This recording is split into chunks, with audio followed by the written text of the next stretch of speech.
My name is François Perrin. I'm executive director for the studio and senior producer on the new project. I was one of the first ones to start in Ubisoft Montreal. I believe that I was number 56. Since 97 to now, the company changed.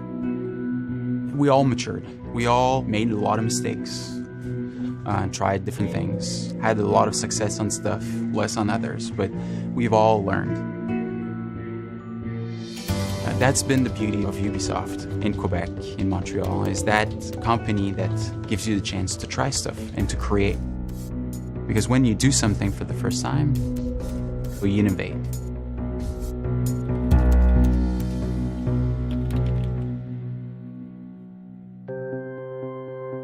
So these are actually quite old memories, you know.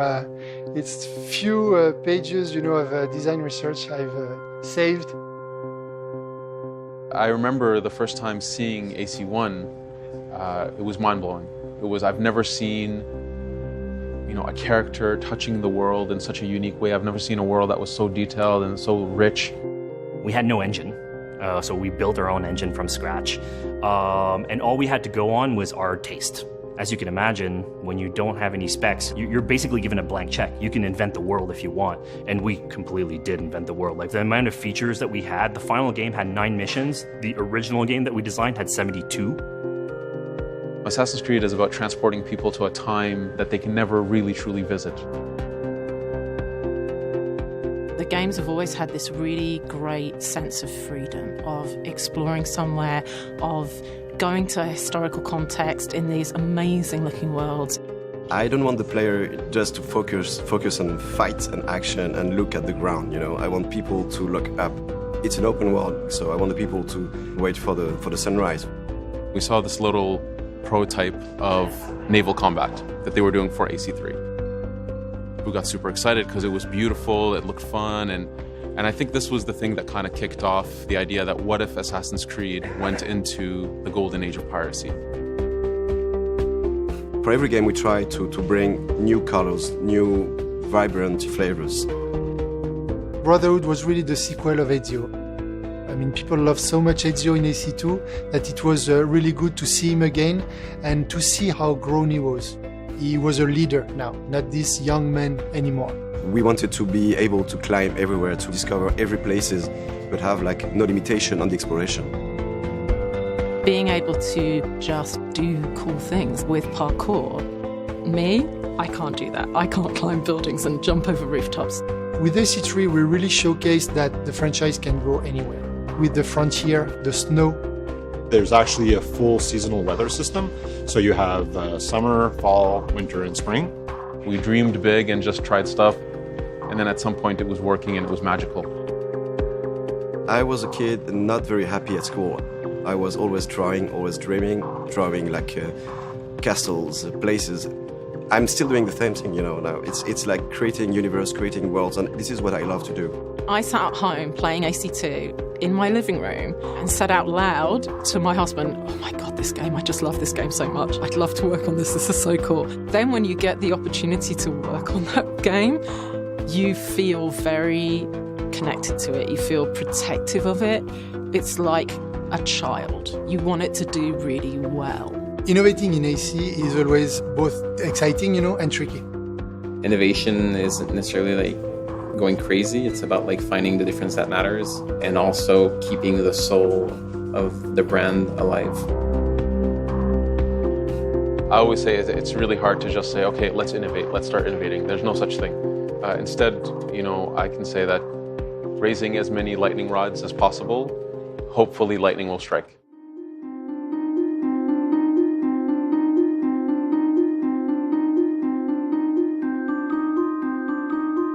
Every year we take risks. This one we made have taken too many risks. There were a lot of ambitious elements. It was the biggest city we'd ever built. It was a really complex city, and if you look at it, it looks beautiful. Everything was fresh, everything was new. It was this huge ambition, which was amazing. ACU was the first one in the AC brand where we saw that it was a much lower Metacritic. For people to work so hard on something for 4 years and then to have the reception that it had, You're leaving a piece of yourself in that thing. It's like you're a kid being told you're ugly and you're fat. And that, it hurts. Your little heart breaks a little bit. The worst thing that can happen actually when you release a game is to have one of your bugs becoming the front cover of the entire internet. Nobody's happy when 4 years of hard work are just image, with the bug. Some people took it personally, some people took it upon themselves that, they made mistakes. At the same time, I do feel for the fans who felt somehow that it didn't meet their expectations. That's disappointing as well. And that's something we can never take for granted as a developer. But the main thing for me is you look at that critically. You do postmortems and you say, what can we improve? Ubisoft is very aware that as we push the games out, we constantly need to innovate and bring something new. I've got this great core of technology that's there, but how can we do even more with it? By listening to the comments, reading the forums, reading the reviews, we always base our next steps on that. So we really took a step back. We had to admit, the flaws. For sure, there's always challenges. But to me, when you have a challenge, you face it and you move forward. And then you pick yourself up and you move on to the next challenge that you have and you build on the things you did well and the things that people enjoyed and that they wanted more of. In the end, what is at the core of our work is really to think about the player. So this is these people we should never ever forget. The players are our audience, but we are also players. We want the game to be the best possible player experience because we all play our games. Right here, right now, we're in the middle of production of a new Assassin's Creed game. There's hundreds of people working on the project, and we're working on making sure that we do an amazing game. We want to do something that doesn't exist. We don't know how we will make it. We worked hard, we fail, we retry, we test, etc. And in the end, we do something that we hope people will like. We're putting a lot of new features, new things that the player hasn't been able to do before in the game. I really like to have people to think in a few years' time, 5 years, 6 years. Do you remember that game that we did in 2015? Which was great. From missions to features to cinematic to story, every second of this experience is going to be amazing.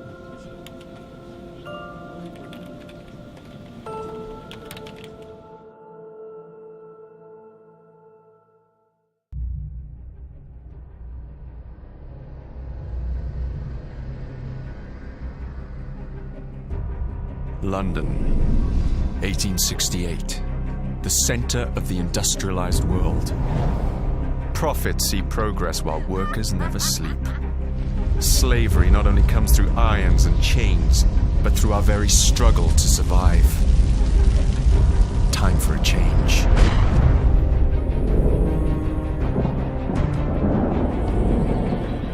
Enough of those who seek only their own gain. We're amidst an industrial revolution. The telegraph, electricity, are changing the way that we live, shaping our future. But it must be a future for everyone. A different revolution is rising, more subtle.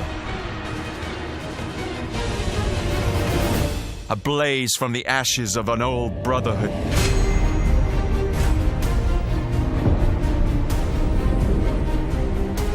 We shall rise. Street gangs will be our armies. The slums our fortress.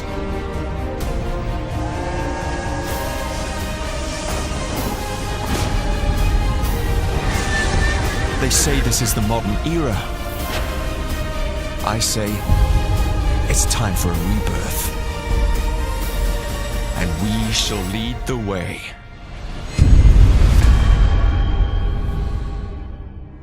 My name is Marc-Alex Sicoté, and I'm a creative director at Ubisoft Quebec City. Assassin's Creed Syndicate takes place in London in 1868. The Industrial Revolution, in essence, is society going from almost a medieval society to the modern society in which we live in today. It's an increase in productivity that's never been seen before in the history of mankind. You see transportation breaking through. In the span of a few years, enough railroads were constructed to go around the circumference of the Earth. It's a world that's ruled by science. We'll see tons of progress in medicine that prolongs the lifetime of people from about 20 years old to 50 years old. It's a world that's no longer ruled by kings or by religion. It's a world that's ruled by money. And this is something that completely changes society. You have the upper classes, which still rule the city because they are the ones who have the right to vote. So the fate of the lower classes was pretty much to either work hard and to die young, or to resort to something new. But the industrial era sees the birth of organized crime, a bit as we know it today. It's really a concept that takes root in the Victorian era. People would band together to try to defend their common interests in what we could call syndicates. So the new assassin of Assassin's Creed Syndicate, his name is Jacob Frye. Jacob is a born and raised assassin. He's going to have allies that are the street gangs of London. Evie is twin sister of Jacob. She's the more calculated, the more rational personality. She's the one that's going to guide Jacob through his quest to free up London. Jacob will always approach the situation with a really hands-on and head-on approach. So he will be more brash, more brutal, more confrontational. He's all about the thrill. He's all about the chase.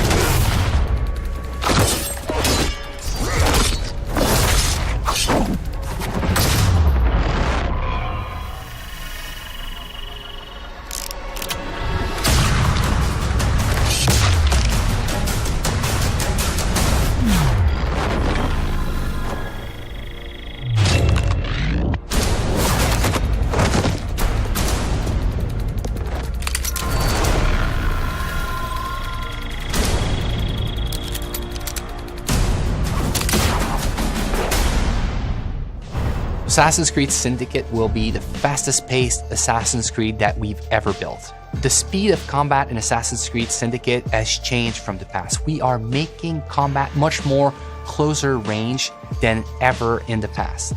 The reason we're doing this is that the Victorian era has changed the way we think about weapons. You can no longer walk down the streets with a sword at your hip. You would be arrested. People fought with hidden knives, hidden blades, with brass knuckles. So there's a lot of freedom for the player to create chaos. We are making combat much more like a brawl in which you have to control the crowd and jump from one enemy to another enemy. One of the key innovations of Assassin's Creed Syndicate is its traffic system, and it's going to open up so many more gameplay possibilities. Players can jump on top of vehicles, they can drive them, they can integrate them to parkour. They can kill and assassinate people from vehicles. It makes the combat much more faster paced, but also more brutal and more lethal than ever before. Let me show you what I mean in this first gameplay walkthrough of Assassin's Creed Syndicate. It's reckless. It's clever. The Blighters control every criminal enterprise in the city. If they work for us... Yes, but they work for the Templars. No, they're paid off by the Templars. Slight difference. If we take control of the gangs, we take control of London from the bottom up. You are talking about building yourself an army. Miss Fry, tell him this is complete madness. You'd need to consolidate your control. I can keep the rival gangs and the police from sweeping in and seizing the territory. You can't very well send Bloody Nora an engraved invitation. We have no idea where they hold up. Yeah, we do. You found them? The Blighters are operating out of the rookery. Bloody Nora will be there. Good work, Clara. Tremendous work. Jacob. Can't talk now, Henry. Duty calls. To your health. Apologies, Mr. Green.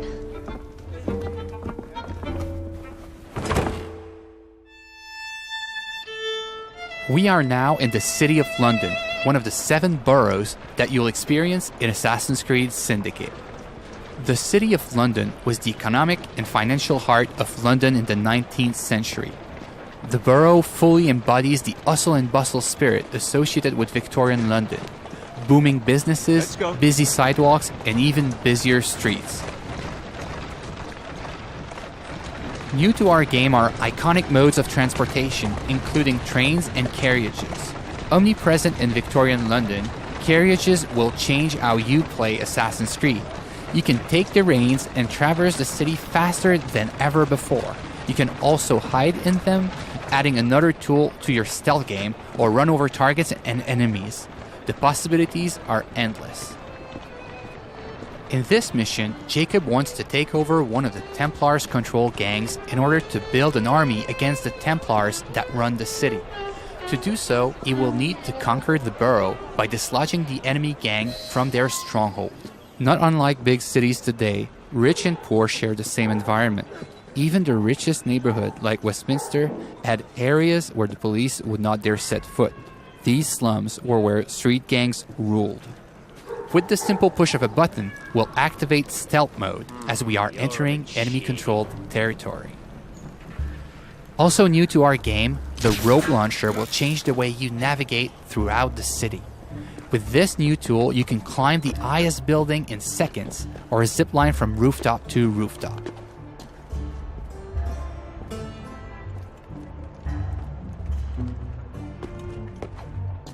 Let's trigger Eagle Vision to study our surroundings.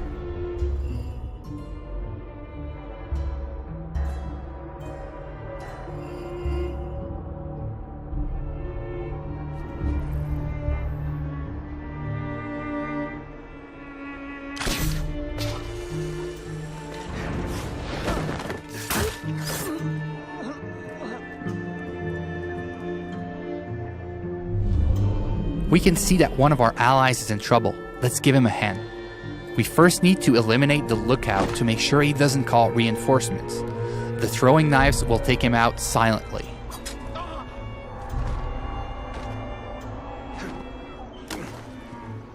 Well, that doesn't look entirely honest.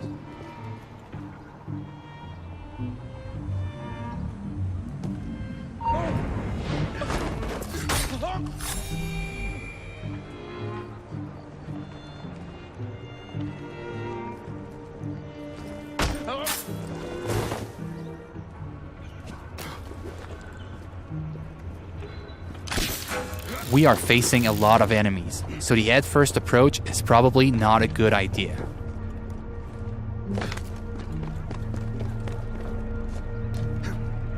Also new to our game is the ability to use the environment to take out your enemies.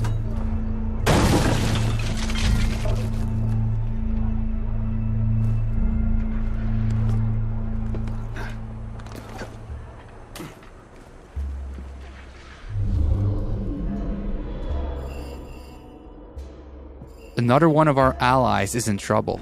Let's take care of this before it's too late for him.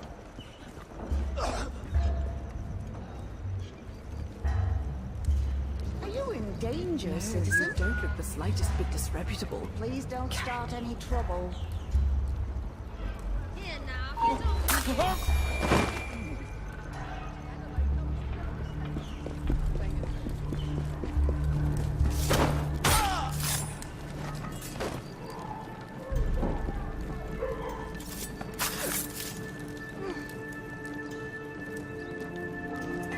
Now that our ally is free, Thanks for the help, boss. we'll ask him to assist us in our fight for this slum. Here is the stronghold leader, highlighted in yellow.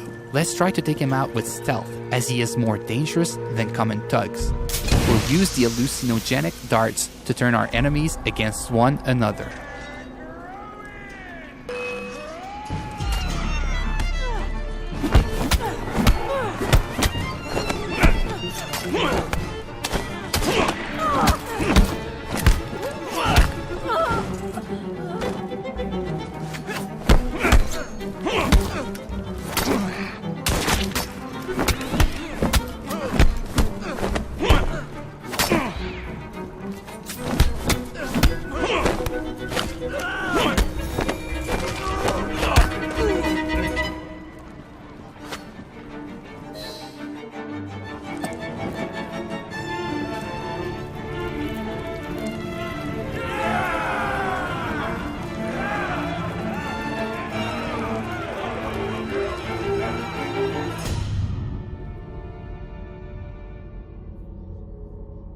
This slum is now won, and your gang occupies the territory. Well, well. The assassins have come crawling out of their holes, have they? Damn it, boys! Deal with this! We were caught in a trap orchestrated by Bloody Nora, one of the 7 Templar gang leaders. Her rule of the borough has been one of cruelty and suffering. We need to take her out once and for all. Let's go. Come on.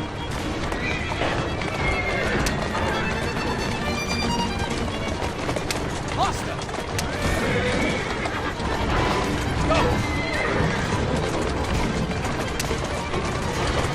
Yep.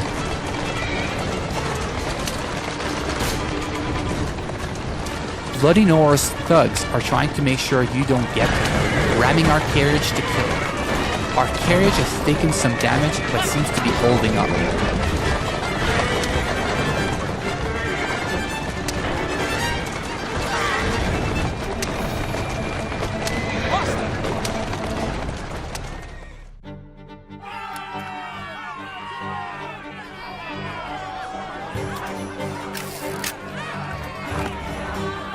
We made it to the gang war, an all-out confrontation between your gang and your rival for the ultimate control of the borough.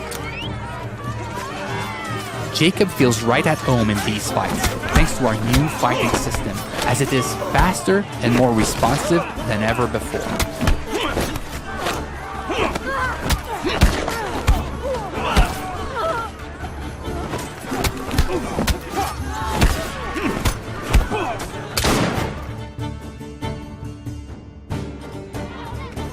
Ladies and gentlemen, we are Jacob and Evie Fry.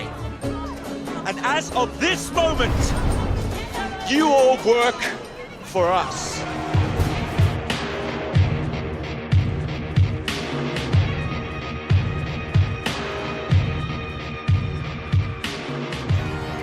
The team is really focused and working really hard for the last 2 years in making sure that we have an amazing and polished single-player experience. All the people I encounter on the teams, I keep asking to take good care in like the little street corner that they are working on, to try to tell a story with all the tools that they have, with the crowd that they are placing, so that the game has a story to tell everywhere the player turns a stone. It's an intimate relationship between the player and the protagonist as he relives his life in a pivotal moment in history. It's a completely new kind of Assassin's Creed, that it's respectful of the franchise, but that it transforms its gameplay in a way that makes it more fun than ever. I want them to feel like it's the best Assassin's Creed that's ever been made.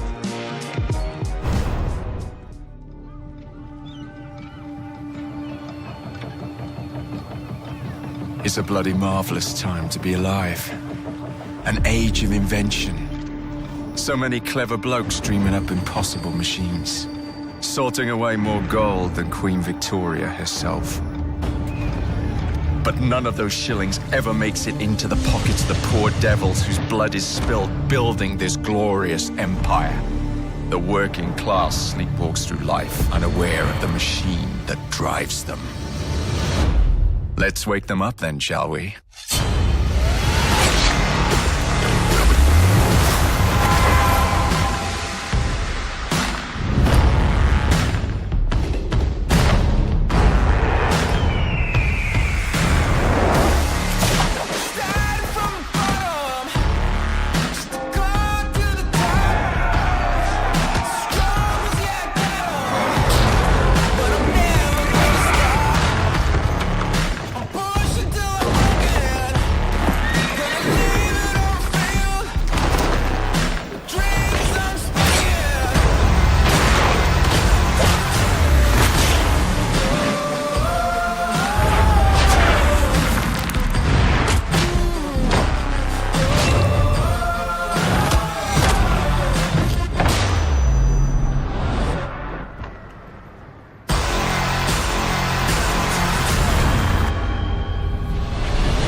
Reserve now for exclusive access to the Darwin and Dickens Conspiracy.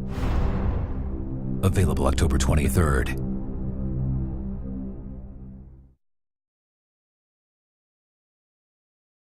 PlayStation